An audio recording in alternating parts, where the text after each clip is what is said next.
it does appear once again the consensus on Drake May is huge upside, but if you can sit him in 2024, you should.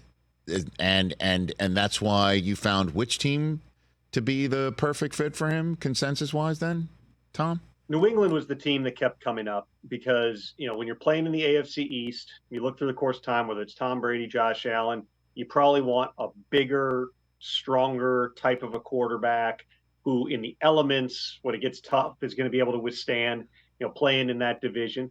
Also, they got Jacoby Brissett.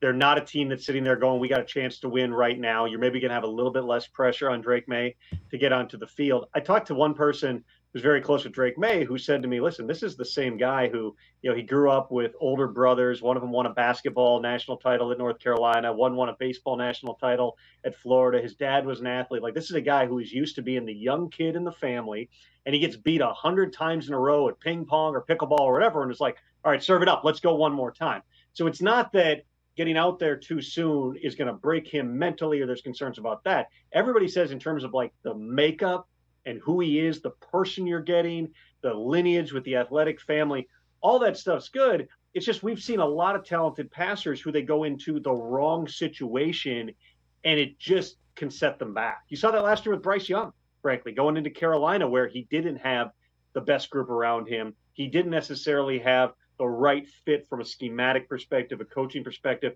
around him. And I would fully anticipate Bryce Young's another guy who's going to bounce back this year mentally and is going to come back and do it.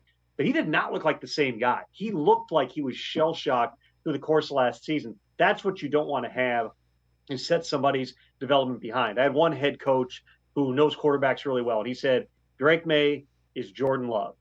You got to sit him for 2-3 years. When you do, when he learns all this stuff, because he's also coming from that North Carolina offense that does not prepare guys for the NFL. We've seen it with the transition for Sam Howell a couple of years ago. Every quarterback who comes out of that system, they just don't have a lot of NFL stuff that they can lean on here. So giving him that time, letting him develop, not putting the pressure on. We all know, Rich, that you start out 1-4 and the fans and the media start clamoring and there's pressure on everybody. But at least go into a place where Jacoby Brissett's a known commodity. He's been there before. He's probably your starter in 2024. That would make sense. And part of the drama of this draft is what does Washington do at number 2? I think after that group visit that they had, there's a lot of people within the league who think Jaden Daniels will be the pick. But if it were Drake May, what does New England do at that point? Because there would be teams looking to come up the board and go get Jaden Daniels. Catch the Rich Eisen Show every single day on the Roku channel, 12 to 3 Eastern, for free.